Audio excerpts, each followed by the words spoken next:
All right, and welcome back to the First Team Fantasy Podcast. Today for you guys, we have the Thursday night preview as well as our starts and sits. But before we get into our preview, we have another one of our parlays for you. Our last one, the Germany games, did not hit. We expected fireworks. We got wet gunpowder, as I said before.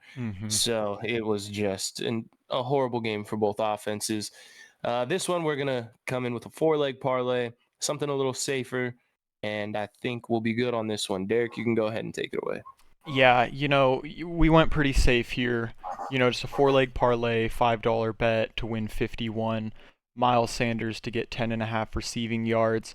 He easily got that this past week, and we expect him to get ramped up a little bit more than what we saw this past week. And Bryce Young does love to dump the ball off, and Miles Sanders is normally a recipient of those passes, so we like the Miles Sanders receiving yards. Eddie Pinheiro has hit 6 fantasy points kicking every single game except one on the season so far, so we definitely like our odds there.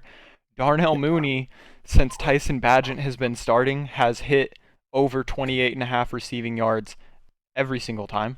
4 weeks consecutive, he has hit the over, and we've seen the past 2 weeks Cole Kmet has turned into his safety valve, and he has beyond shattered 34.5 receiving yards these past 2 weeks.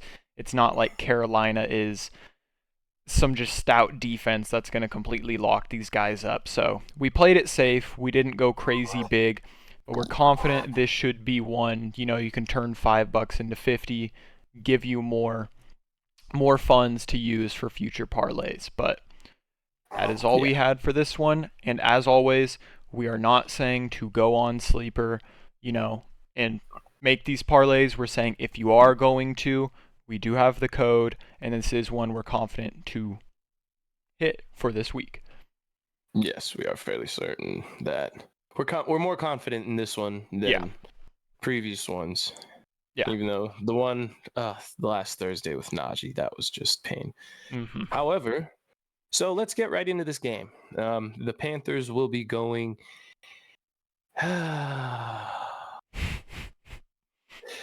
into Chicago. Yeah, this is going to be a fun game. Not really.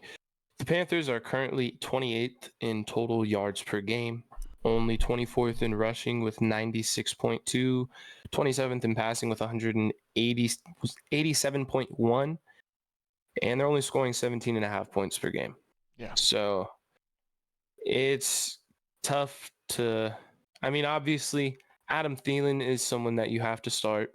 Mm-hmm. He gave us his worst week outside of week 1 last week, and it was 7.5 points. We've seen worse from Davante Adams, and we've seen worse from A.J. Brown. So you're still throwing Adam Thielen out there. He already has 610 receiving yards on the year, and we are going into week 10 of the season. So I'm fairly confident that he's going to retain the number 1 role. He got the most targets in that offense last week. Should continue. Yeah. And the Bears do not have a great pass defense. Their run defense is what is better, which leads us to the running backs of the Carolina Panthers. If you're in a position where you're out running backs this week, like you don't have Pacheco or Mostert, someone along those lines, then I don't hate it. I believe both of these guys we saw last week, 11 targets out of the backfield. They got 6 to Hubbard, 5 to Sanders. I think they'll both get targets out of the backfield, making them both somewhat viable.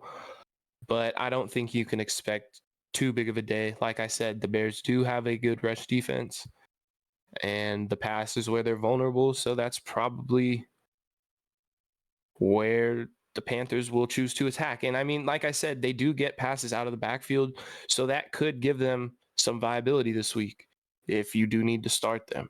I'm just not looking to start them, not going out trying to force them into my lineup.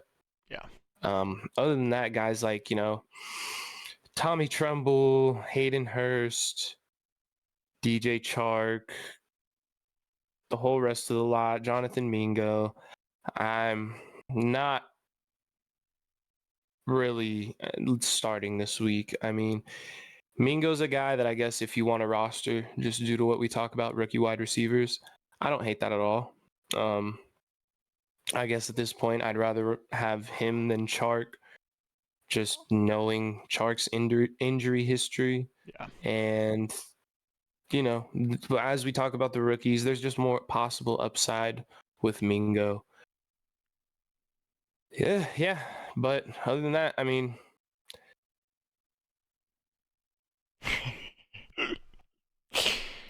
that's about it. Yeah.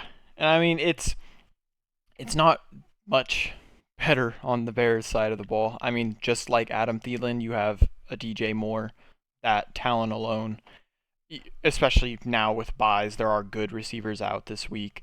You're going to have to start DJ Moore. We've seen back-to-back single-digit weeks from him, which is concerning, but he's just so talented. His capability to make plays out of nothing, you're going to have to start DJ Moore.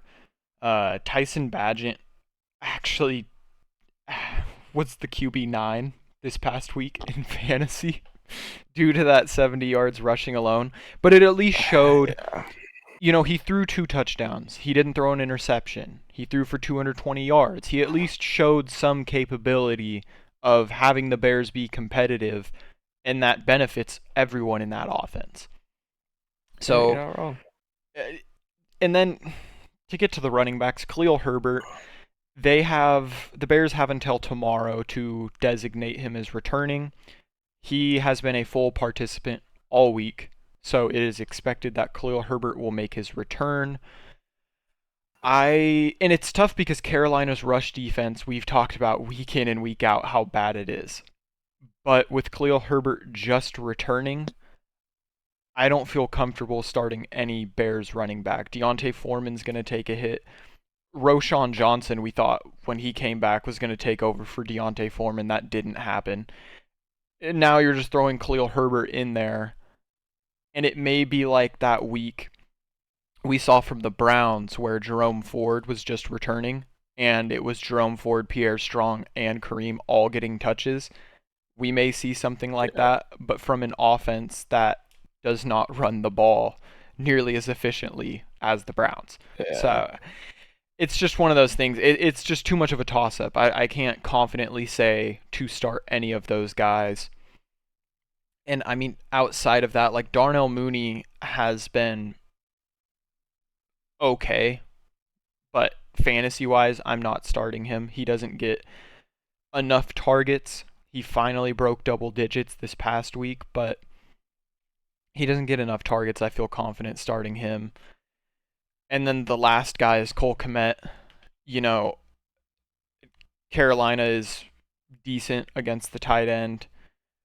Only reason I like Cole Kmet is, as Schiff's mentioned, it just seems like these past 2 weeks it clicked where Tyson Bagent is able to find him, honestly, more efficiently than any other weapon on that offense. He has 16 receptions and 18 targets in the past 2 weeks, 17.9 and 23.5.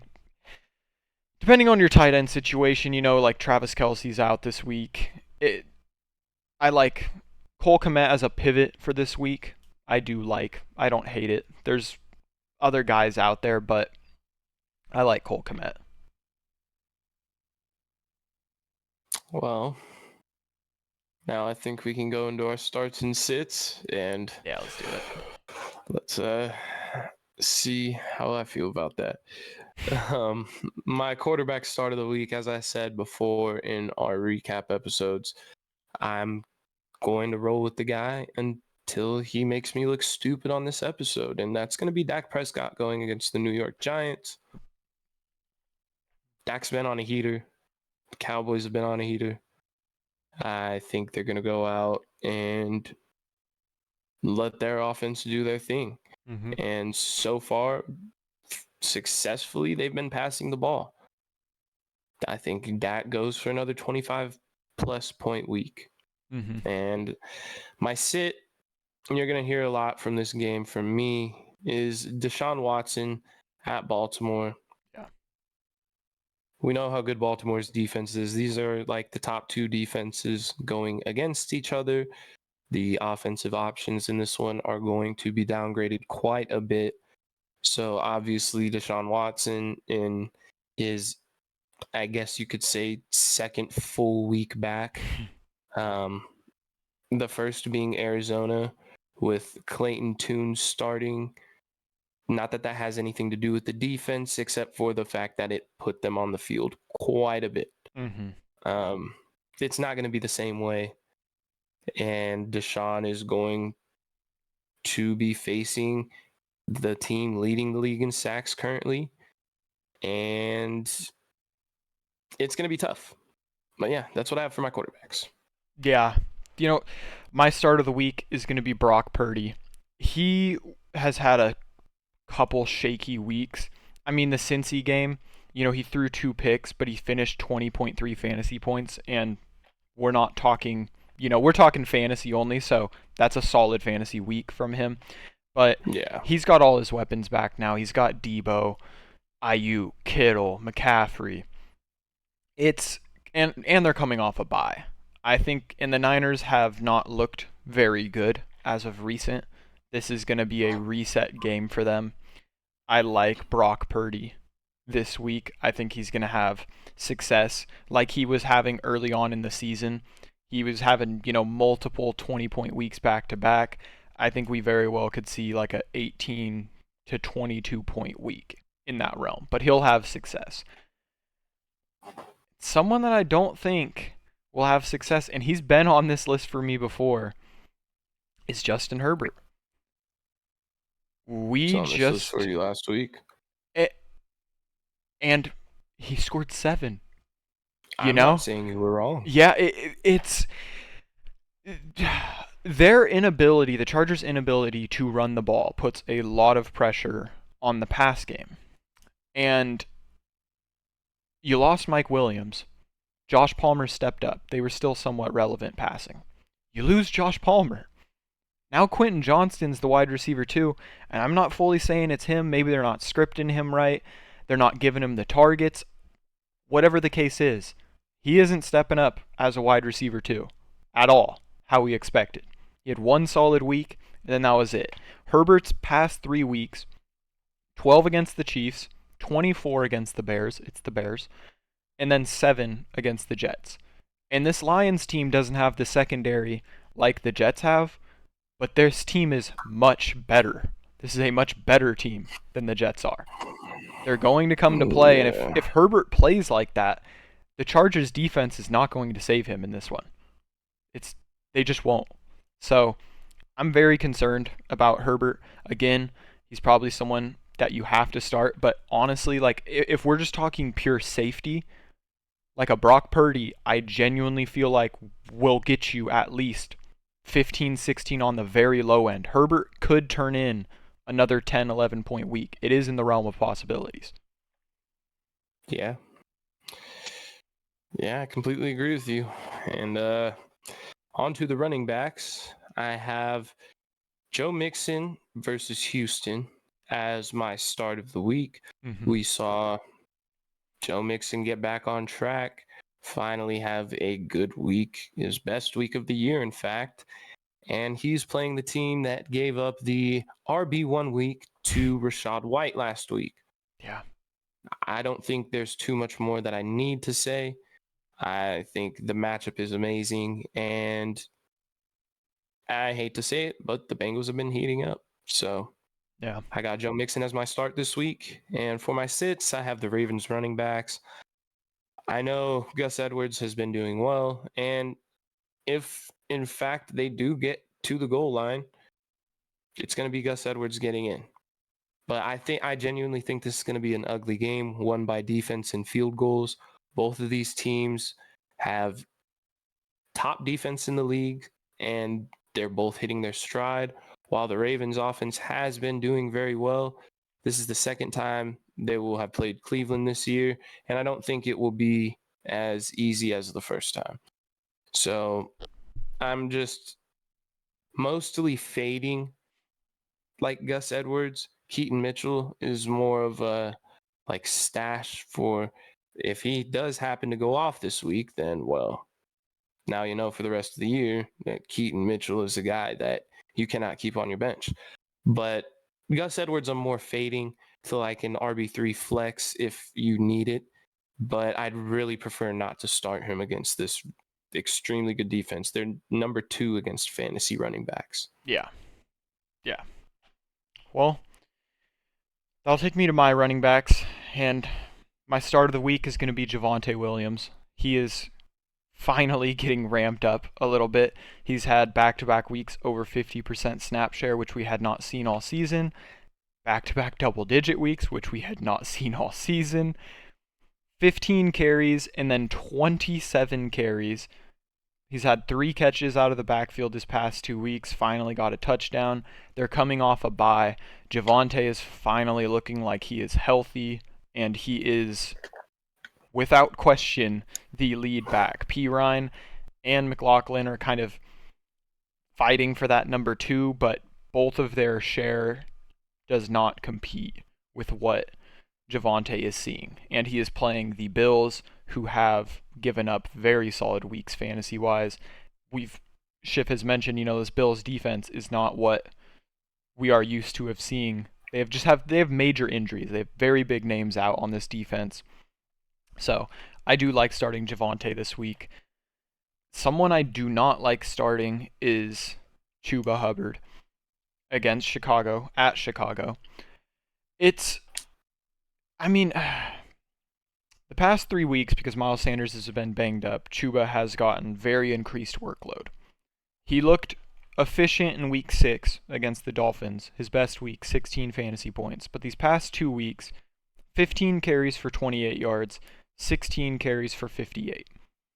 7 points and 10 points, 67% and 63% target or snap share.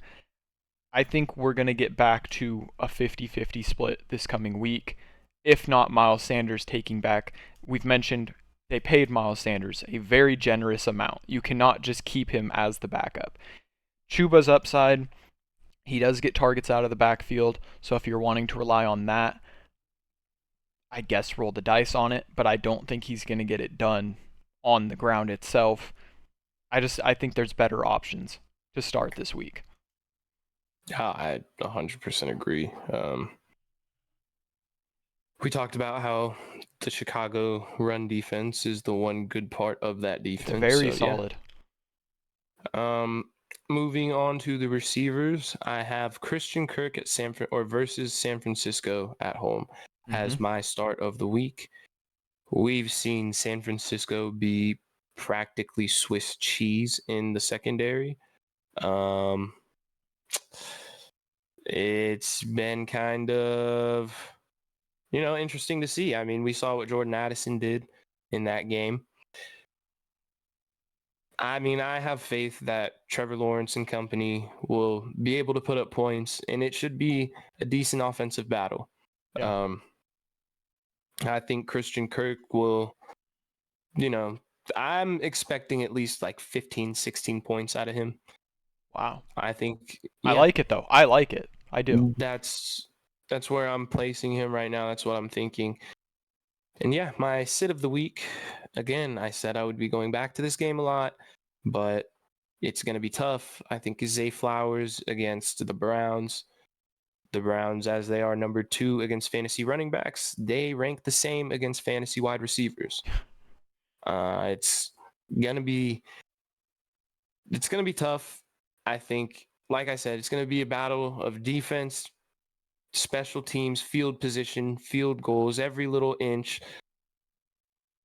I just don't know that not the volume won't be great, because Zay does play in the slot, and Cleveland has been kind of iffy against the slot, but it's hard to tell what direction the Ravens offense is going to choose to go and attack this Cleveland Browns defense. And we have seen games where, while Zay has been efficient, like last game, he wasn't really needed for what was going on. He only got 1 target. And yeah, so I'm Zay Flowers, and obviously like Odell and the rest of the Baltimore receivers. I'm fading pretty much everybody in this game. Yeah. No, I completely agree with that. A guy that I really like to start this week is JSN, Jaxon Smith-Njigba. This Seahawks team just got destroyed. And he still had a solid game. I mean, he finished 12.3 fantasy points, 7 targets, caught 6 of them, 63 yards. They're now playing the Commanders. So they're going from one of the top defenses to one of the absolute bottom. And his snap share has been above 60% each of the past 4 weeks. He was above 80 against Baltimore. I just think this is a good bounce back week for the Seahawks. And JSN just has been very involved. He's had 3 double-digit weeks consecutively. And this is just another matchup where I look at it and it's just very favorable for him. And nothing will pain me more than saying what I'm about to say. My sit of the week is Davante Adams. His past 5 weeks, his targets have been 4, 5, 12, 7, and 7. He scored 8, 4, 12, 2, and 7. I mean, he's still one of the most talented receivers in the league. It's just the Raiders don't hyper target him how honestly they should at times. And it's gotten to the point where, I mean, Schiff has him on his team. It's like you have to start him. But say you were a bit deep at receiver. I'm trying to think of like a good or like a solid receiver where I'm like, would you start this guy instead of Davante this week until he can prove that he's going to get used more? Like, are we in a world where Michael Pittman is possibly more valuable fantasy-wise than Davante Adams? At this point? That's just insane. You just want to say he's just like... It's terrible. I mean, I don't know. My soul. Yeah, as a Raider fan, if we win and Davante has a quiet week, I don't care. But we're talking fantasy here. And you do, but you don't, because every week it happens. It's like... Yeah. I mean... It's just tough. It's tough. We've seen it too often at this point to be confident, like, oh, Davante's going to bounce back this week. It's been 5 weeks. 5 weeks, and his best week is 12 fantasy points. You drafted him in, like, the 2nd round. I mean, I digress. But that's my sit of the week. I am in pain. Yeah. Yeah, I mean, God, I really hope he picks it up. I have no choice but to start him this week. My only other option would be Josh Downs, who is currently still questionable. So, moving on to the tight ends, I have my start of the week at Dalton Schultz, coming off of my sit of the week from last week. What a bounce back. Yeah. He's playing against Cincinnati. They haven't been particularly great against the tight end position. They gave up 16.1 to Dalton Kincaid last week. Of course, it would have been more had he not fumbled. But, I mean, I believe that Cincinnati does have pretty decent corners. And what's going to be open? The tight end. So I think Dalton Schultz will have another day of decent volume. I see at least 6 or 7 targets. And what he can do with those, we'll see. Yeah. My sit, I really did want to go David Njoku, but I feel like that would just be really bland to take everybody from a single game. But I'm going to go with Cole Kmet. Carolina is currently 5th in pass defense. This is the only reason that I would choose Cole Kmet, because otherwise he has kind of been on a heater. But there has been a lot of volatility in his numbers. As you can see, there were 2 weeks in a row where he practically did nothing but run cardio. And yeah, the Panthers are giving up 178 passing yards per game, 131 on the ground. Badgett showed that he was able to successfully run the ball. I